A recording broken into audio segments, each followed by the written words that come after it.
구약성경 729쪽에 있습니다. 느헤미야 3장 1절 한 절 말씀인데요, 한 목소리로 함께 읽도록 하겠습니다.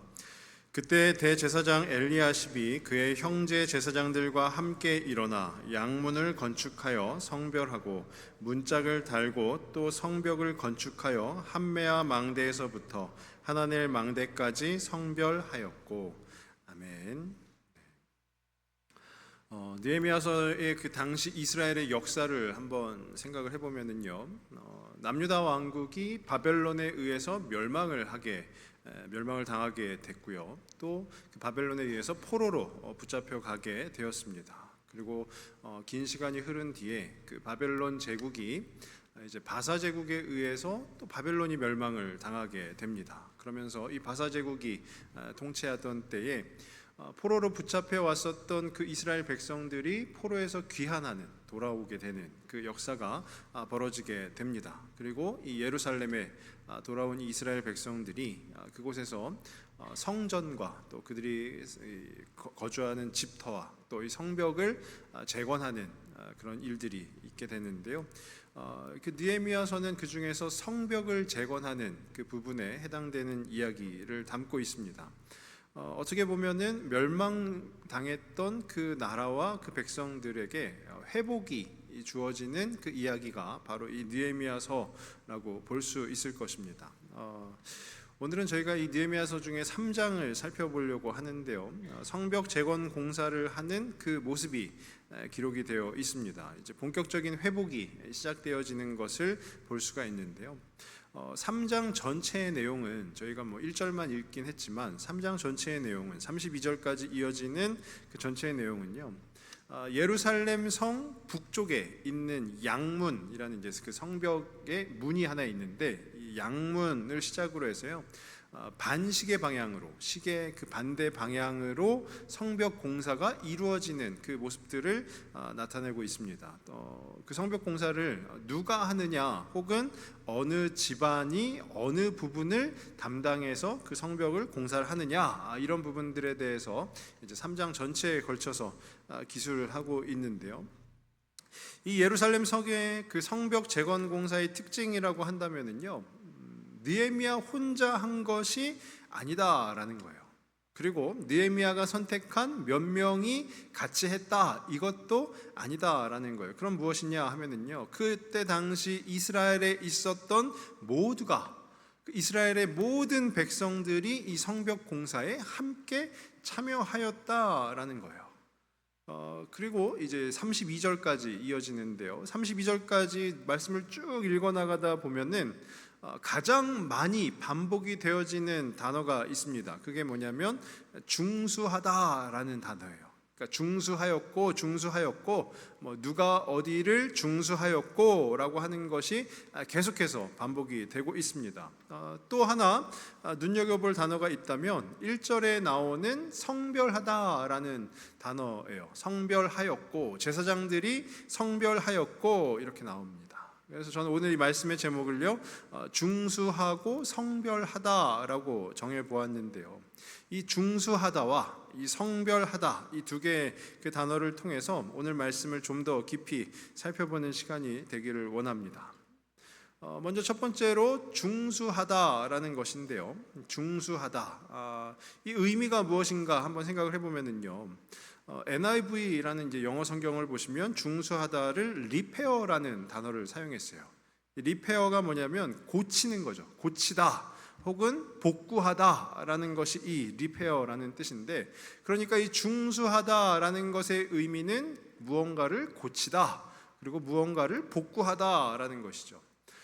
현재 이 말씀이 기록된 당시에 그 현재 성벽의 상태를 한번 생각을 해보면, 긴 시간이 지나긴 했지만은요, 바벨론에 의해서 멸망하여 성벽이 다 무너진 그 상태 아니겠습니까? 그러면 그 성벽이 무너져 있어요. 그럼 그때 필요한 것이 바로 이 중수라는 것이죠. 그 무너진 성벽을 다시 복구시키는 것, 고치는 것이 필요한 것 아니겠습니까? 아예 다 없애버리고요, 새로 성벽을 짓는다, 이것이 아니라, 그러니까 지금 우리가 편하게 이야기하면 리모델링이다 라고 보시면 돼요. 무너져 있는 성벽, 형태나 틀을 갖추고 있는 그 성벽을 복구하는 것, 고치는 것, 그것이 바로 중수하다라는 그 단어의 의미라는 것이죠. 사용할 수 없던 것을, 성벽이 무너져 내리면 성벽으로서의 기능을 못하지 않습니까? 그러니까 사용할 수 없던 것을 다시금 사용하게끔 하는 것, 그것이 바로 이 중수하다가 갖고 있는 의미라는 것이에요. 그런데 이것은요, 앞서서도 설명을 드렸지만 느헤미야가 혼자 하는 것이 아니고요, 또 느헤미야가 택한 몇 명만이 하는 것이 아니라 다 같이 했다라는 거예요. 그때 당시 이스라엘에 있었던 이스라엘의 모든 백성들이 그 성벽을 중수하는 그 일에 함께 참여하였다라는 거예요. 이스라엘의 모든 백성이라고는 하지만 좀 더 정확하게 표현을 하면은 포로에서 귀환하여 그 예루살렘에 복귀한 그 백성들, 그 예루살렘에 있던 모든 그 이스라엘의 백성들이 함께 나와서 이 예루살렘 성의 성벽을 중수하는 일을 같이 했다라는 거예요. 그런데 오늘 3장 말씀에 계속 보시면 누가 어디를 고치고 누가 어디를 고치고가 계속 반복되는데, 기본적으로는요, 그 백성들이 거주하는 곳에 가까운 그 구획을 나누어서 그 중수하였다라고 보시면 되는 것입니다. 그 내용 중에 몇몇 부분을 한번 살펴보면은요, 시작하는 부분에 대제사장 엘리야십과 그 형제 제사장들이라고 나오죠. 대제사장 엘리야십이 누구냐 하면은요, 포로에서 처음으로 귀환했을 때 수룹바벨이 함께 귀환을 하게 되는데, 그 수룹바벨과 함께 귀환한 대제사장 예수아의 손자가 바로 이 대제사장 엘리야십이에요. 그러니까 제사장 가문의 사람이다라는 것이죠. 그 제사장의 대를 이어서 대제사장의 직무를 담당하고 있는 자가 이 엘리야십인데, 이 엘리야십과 형제 제사장들도 이 성벽을 중수하였다, 고쳤다라는 것이고요. 또 3장 8절입니다. 3장 8절을 한번 보시면은요, 그 다음은 금장색 할헤야의 아들 우시엘 등이 중수하였고 라고 하는데, 이 금장색이라는 것은 뭐냐면 금세공업자를 이야기하는 겁니다. 금을 가지고 그것을 세공해가지고 그것을 이제 거래를 하고 하는 금세공업자가 금장색이라고 표현이 된 거예요.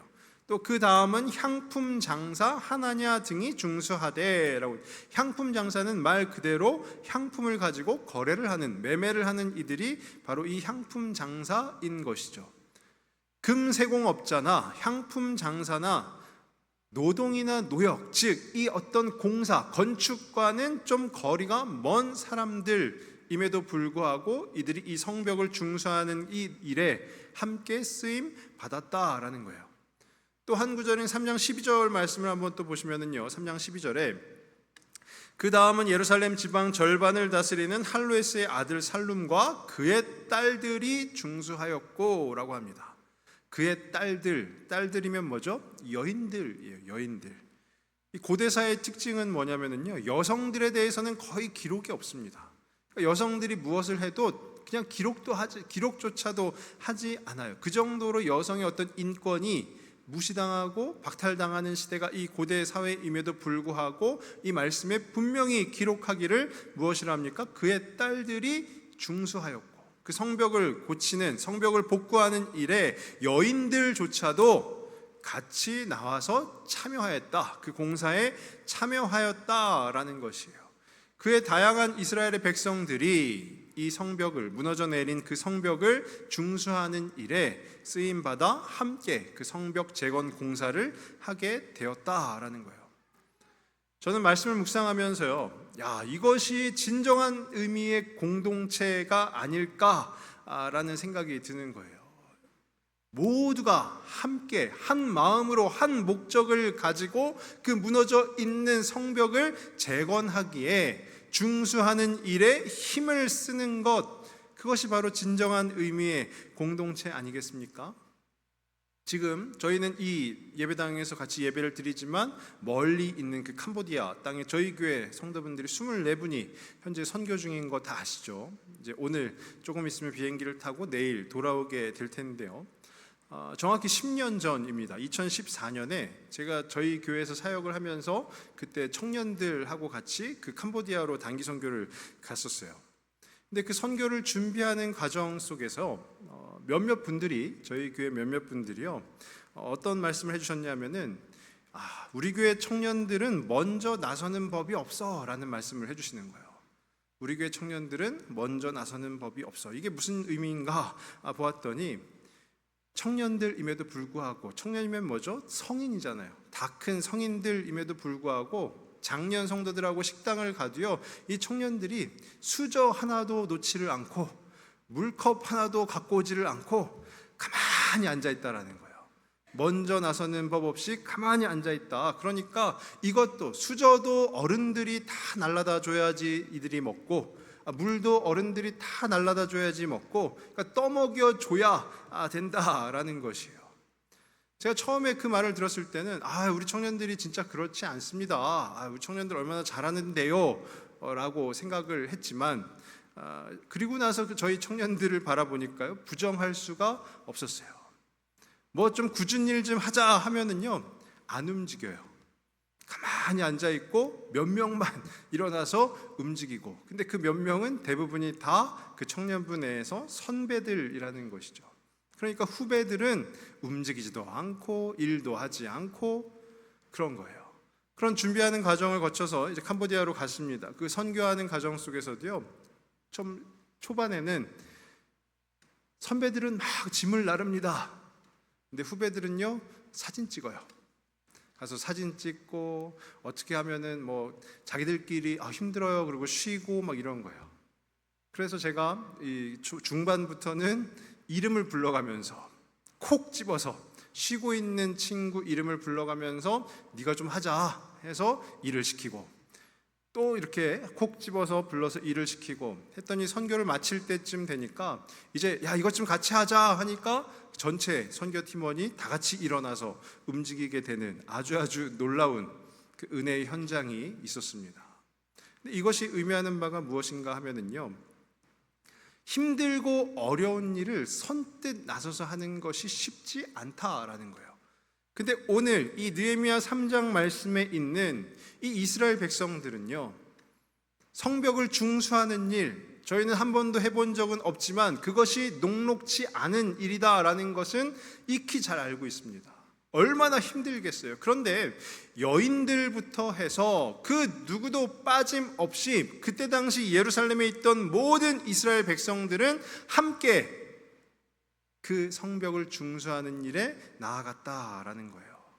저는 이것이 어려움에 처한 공동체를 하나님께서 회복시키시는, 그 회복의 길로 인도하시는 방법이 아닐까라는 그 생각을 해보게 되는 것입니다. 그러니까 누구는 하고 누구는 안 하고가 아니라, 오늘 말씀에 보아도요, 제사장들 같은 경우에 어떻습니까? 우리는 제사나 인도할 줄 알지 이 공사하는 것은 전혀 모릅니다 라고도 할 수 있는 것 아니겠어요? 그리고 앞서서 설명을 드렸던 그 금장색, 그 금세공업자들은요, 우리는 금을 깎을 줄이나 알지 이런 공사하는 것은 전혀 모릅니다 라고도 할 수 있는 것 아니겠습니까?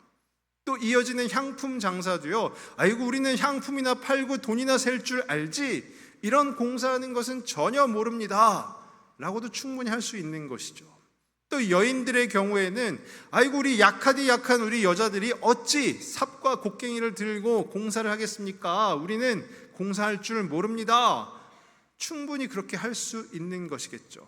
근데요, 만약에 그러야 했다면, 그렇게 제사장들도 공사를 모릅니다, 금세공업자, 향품장사나 여인들도 우리는 공사할 줄 모릅니다 라고 그렇게 했었다면, 이 성벽을 중수하는 일이 원활하게 이루어졌겠습니까?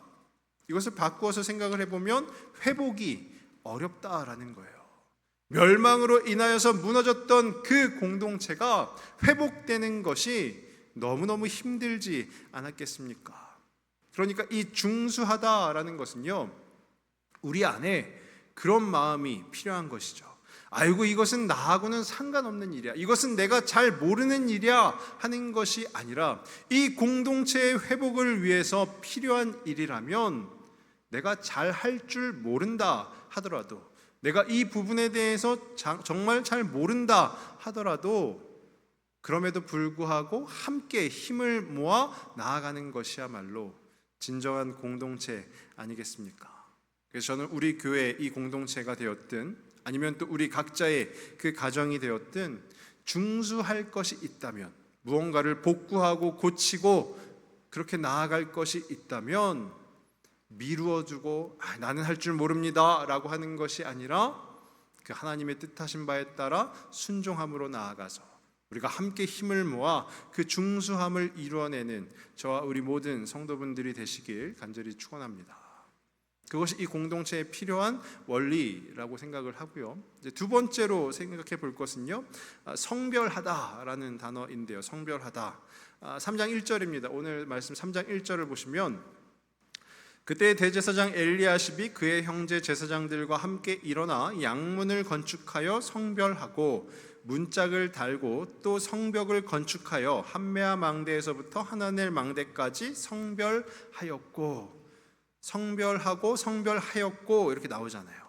이 성별하다의 의미는 무엇인가 하면은요, 이 또한 NIV 성경을 보시면 dedicate라는 단어를 쓰고 있습니다. 이 단어의 뜻은요, 바치다, 무언가를 바치다, 그리고 헌정하다, 또 봉헌하다, 드리다, 이런 아주 다양한 뜻을 가지고 있어요.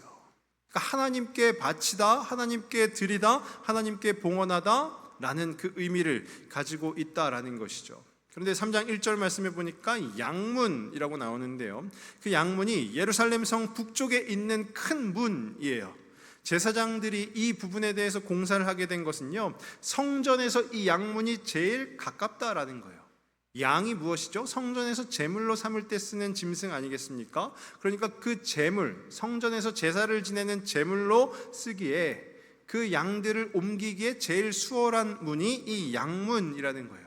그리고 그 양문 옆에는 한메아 망대가 있고요, 또 서쪽으로 좀 가면은 어문이라고 있는데 또 그 근처에 하나넬 망대가 있다라는 거예요. 그러니까 예루살렘 성 북쪽을 이 제사장들이 중수하는, 그 건축하고 성별하는 그 공사에 나아갔다라는 거예요. 그러니까 성전에서 가까우니까, 제사장들이 어디에서 지내겠습니까? 성전에서 지내죠. 그러니까 성전에서 가까우니까 그 제사장들이 담당을 한 거예요. 그런데 3장의 뒷부분에 나오는 누가 중수하였고 라고 하는 것과 조금 다르죠. 1절에서는요, 건축하여 성별하였고 라고 합니다. 이 특이한 부분이 왜 그런가 하면은요, 제사장이기에 가능한 일인데 성별하였다의 의미가 바치다, 하나님께 드리다 라고 하지 않았습니까? 그러니까 이들은 공사를 하는 것조차도 다 하나님께 드리는 거예요. 다 하나님께 바치는 것입니다. 물론 이 양문에서 어문까지의 그 성벽만, 그 부분만 제사장들이 공사를 했으니까 그러면 이 부분만 하나님께 바치는 것입니다 라고 우리가 이해를 해야 될까요? 그렇지는 않죠. 성전도요, 다 짓고 나면 무엇을 합니까? 성전 봉헌식을 하죠. 성벽도 마찬가지예요. 성벽 공사가 다 끝나고 나면 봉헌식을 하는 거예요. 모든 것을 다 하나님께 바치는 겁니다. 하나님께 드리는 겁니다. 왜 그렇게 하냐면요, 이 성전이 하나님의 것이기 때문이에요. 이 성벽이 하나님의 것이기 때문에, 하나님께서 주인이시기 때문에 이들은 성별하는 것이다 라는 거예요. 그러니까 이 말씀 속에서는 제사장들이 한 일이기 때문에 성별하였고 라는 단어가 이 3장 1절에서만 나오지만, 이미 이 신약의 시대를 살아가고 있는 우리들에게는요, 적용을 해본다면 우리 모두는요, 그냥 중수하였고에서 마치는 것이 아니라 우리가 중수하고 성별하였고까지 돼야 되는 것이죠. 이 또한 가장 이상적인 공동체 아니겠습니까? 저희 지난달 6월 은혜로 기도회가 주제가 공동체였었는데요, 그때 제가 노아의 방주에 대해서 같이 말씀을 나누면서 이 노아의 방주가 가장 이상적인 공동체다라고 했어요. 왜 그런가 보면은요, 이 방주라는 것은 물 위에 떠가는 배인데, 배는 반드시 있어야 되는 노도 없고 닷도 없다. 그것이 무슨 의미일까요? 노는 배를 앞으로 나아가게 하는 데 쓰이는 역할을 하고요, 닷은 배를 멈추게 하는 데 쓰이는 역할인데, 그 노도 없고 닷도 없다라는 것은 모든 것을, 이 방주의 모든 운행을 다 하나님께 맡겨드린다라는 것이죠. 하나님만이 주인 되시는 그 공동체가 바로 그 노아의 방주이고, 오늘 이 느헤미야 3장에 나오는 성별하여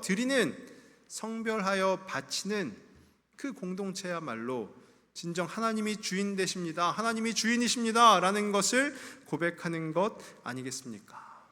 그러니까 이 성벽 공사는 우리 백성들이 힘을 모아 하지만 이 성벽은 우리의 것이 아니라 바로 하나님의 것입니다 라고 고백하는 것이 이 성별하다의 의미라는 거예요. 이것이요, 저는 이 단계 우리 교회와 성도에게 있어서 가장 중요한 부분이다 라고 생각을 합니다. 왜 그렇게 생각을 하냐면요, 이 세상이 우리의 것이라 여길 수 있을까요? 아니면 조금 작은 의미로 이 교회의 주인은 나야 라고 생각을 할 수가 있을까요? 여러 뉴스나 여러 소식들을 통해서 보시면은요, 이 교회는 내 거야 라고 할 때 그 교회 안에 무슨 일이 벌어집니까? 교회가 분열이 일어나고 어려워지는 그런 형편들을 우리가 보게 되죠. 그리고 이것은 내 거야 라고 하는 것을 계속 고집하다 보면 점점 더 어려워지고 힘들어지는 그 모습들을 볼 수가 있는 것이에요. 그러니까 우리 하나님을 믿는, 그 예수님을 믿는 성도라 한다면요, 내 것은 없는 거예요. 다 하나님의 것이다 라는 거예요. 제가 이 어떤 부부의 어떤 그 관계성에 대해서 관심이 되게 많은데요, 어떤 것을 내용을 찾아보니까요, 이런 내용이 있어요. 남편과 아내가 있는데 공식이 있는 거예요. 어떤 공식이냐 하면, 남편이 틀리고 아내가 맞다 하면 누가 맞는 걸까요? 당연히 아내가 맞는 거죠. 그런데 남편이 맞고 아내가 맞으면 그럼 누가 맞는 걸까요? 아내가 맞다라고 하는 거예요. 둘 다 맞는 게 아니라. 그럼 남편이 틀리고 아내가 틀리다, 둘 다 틀리다 하면 누가 맞을까요? 그래도 아내가 맞다라는 거예요. 되게 이상한 공식이죠. 저도 그걸 보면서 이런 공식이 다 있어 이렇게 했는데요. 근데 중요한 거는 남편도 틀리고 아내도 틀리다 그러면 뭘까요? 남편이 틀렸다라는 거예요. 한마디로 얘기하면 아내는 틀리지도 않고 무조건 맞기만 하는 그 존재가 바로 아내라는 것이죠. 물론 우스갯소리라고도 볼 수 있겠지만은요, 이 세상 가운데요, 이 교회 가운데 무조건 맞으시는 분, 무조건 옳으신 분이 누구실까요? 하나님이시죠. 우리 인간은, 즉 성도는요, 하나님을 뛰어넘을 수가 없다라는 거예요. 하나님이 틀리시고 우리 성도가 맞는 경우가 있느냐? 없다라는 것이죠. 그것을 바꿔서 생각을 해보면 내 것은 하나도 없다라는 거예요. 내가 옳은 것은 하나도 없다라는 거예요. 하나님께서 오르시니 이 공동체의 주인은 누가 되시는 것이 맞겠습니까? 바로 하나님께서 되시는 것이 맞는 것이죠. 그래서 하나님이 주인 되시는 공동체야말로 진정한 그 회복의 길로, 재건의 길로 나아갈 수 있는 것이다 라는 거예요. 그런데 이 느헤미야서 말씀을 제가 계속 묵상하다 보니까 한 가지 재밌는 점을 발견을 했는데요, 이 3장 1절에 성별하였다, 누가 했습니까? 대제사장을 비롯한 제사장들이 했다라는 거예요. 이 이스라엘에 있어서 제사장이라는 것은요, 하나님께 선택을 받은 지도자 아니겠습니까? 하나님께 선택을 받은 지도자. 그런데 이 말씀이요, 우리가 보고 있는 이 말씀의 제목이 뭔가요? 느헤미야서예요. 느헤미야서. 대제사장서가 아니라 느헤미야서라는 거예요. 그것을 통해서 알 수 있는 것은 하나님은 지금 그럼 누굴 통해서 일하시고 계시다라는 겁니까? 제사장들을 통해서 일하시는 것이 아니라, 제사장도 아니고 유대인이긴 하지만 그 족보 자체가 조금 불분명한 포로로 붙잡혀 갔다가 그 남의 나라 왕궁에서 일을 하던 바로 그 느헤미야를 통해서 하나님께서 일하신다라는 것이죠. 이것을 지금 우리 시대에 적용을 해보면요, 제사장들이 아니라 평신도를 앞세워서 일을 해야 됩니다 이렇게 표현할 것이 아니고요, 그런 내용이 아니라 누가 일하든지 누가 세움을 받든지 그것이 중요한 것이 아니다라는 거예요. 내가 제사장이기 때문에 내가 할 거야, 내가 지도자로 세움받았기 때문에 내가 할 거야, 그것이 아니라 이 땅에 있는 교회 공동체는요, 누가 일하든지 누가 세움을 받든지 그것이 중요한 것이 아니라 그 자를 인도하시는 이가 하나님이시고 그 자를 세우신 이가 하나님이심이 그것이 중요한 것이다 라는 것이죠. 그러니까 내가 목사라서 장로라서 집사라서 권사라서가 아니라 나를 그 자리에 세워주신 분이 하나님이시기 때문에, 그리고 하나님께서 나를 보고 네가 그 자리에서 일을 해라 라고 해서 거기에 순종하는 것이, 그것이 오늘 말씀에 기록된 그 성별하다라는 그 단어를 이루어가는 것 아니겠습니까? 저는 간절히 바라기는 저와 우리 모든 성도님들이 그렇게 하나님 앞에서 성별하여 나아가기를 간절히 바랍니다. 내 것이 중요한 것이 아니고요, 하나님께서 나를 세우셨으니, 하나님께서 나를 원하시니 그곳에 나아가 중수하는 거죠. 그리고 중수하는 것에서 멈추는 것이 아니라 이제 성별하는 것, 하나님께 드리는 것, 그것이 바로 진정한 공동체로 나아가는 우리의 모습이 되지 않을까 싶습니다. 그렇게 될 때 우리 안에 그 회복의 은혜가 넘치게 되는 줄로 믿습니다. 이 중수하고 성별하다라는 것은요, 누구 할 것 없이 모두가 함께 중수하는 일에 나아가야 돼요. 그리고 그 중수하는 그것을 하나님께 성별하는 것, 하나님께 바치는 것, 하나님께 드리는 것이 저는 바로 우리 교회, 이 부평 동부교회가 되면 좋겠습니다. 그러면 이 말씀 속에서 이야기하고 있는 성벽, 이것을 우리가 지금 그러면 우리 동부교회 앞에 막 성벽을 쌓아야 됩니다, 이런 얘기가 아니잖아요. 이 성벽을 과연 우리는 어떻게 받아들여야 될까 한번 생각을 해보면, 제가 이 말씀을 준비하면서 계속 고민을 해봤습니다. 이 성벽을 과연 우리는 어떻게 오늘 이 시간에 받아들여야 할까 고민을 했을 때, 저는 이것이 바로 예배가 아닐까라는 생각이 들었어요. 이 예배, 몇 명만이 이 예배의 자리에 나아가서 그 하나님 앞에 은혜를 누리는 것이 아니라 우리 모두가, 이 부평동부교회에 속한 모든 성도가 한 마음과 한 뜻을 가지고 그 하나님 앞에 나아가서, 그 하나님의 임재 앞에 나아가서 그 하나님이 허락하시는 그 은혜를 누리는 것, 그것이 바로 이 말씀이 이야기하고 있는 중수하는 것과 일맥상통한 모습 아닐까요? 또 우리의 문제를 해결하고 또 우리의 필요를 구하고 하는 것이 우리의 신앙의 목적이 아니라, 하나님 앞에서 하나님, 저의 것은 아무것도 없습니다, 다 모든 것을 하나님께 내어드립니다, 네, 하나님께 드립니다, 바칩니다 라고 하는 그 시간, 그 고백이 바로 우리의 그 예배가 되는 것 아니겠습니까? 저는 간절히 바라기는 모두가 한 마음으로 그 예배 자리에 나아가실 수 있었으면 좋겠습니다. 그렇게 하나님의 임재를 경험하실 수 있었으면 좋겠어요. 또 그 하나님께 모든 것을, 우리에게 있는 모든 것을 드리는, 바치는 오늘 이 예배의 시간이 되기를 주님의 이름으로 축원합니다. 우리 이 시간에 같이 찬양하고요, 이어서 기도하도록 할 텐데요, 먼저 처음으로 고백할 찬양은 우리 부르신 곳에서라는 찬양인데요,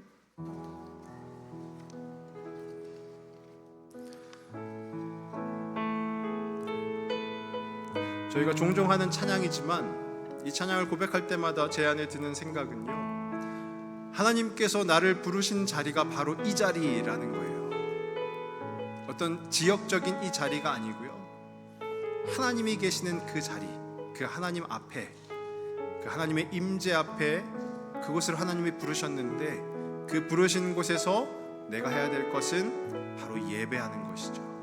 그 마음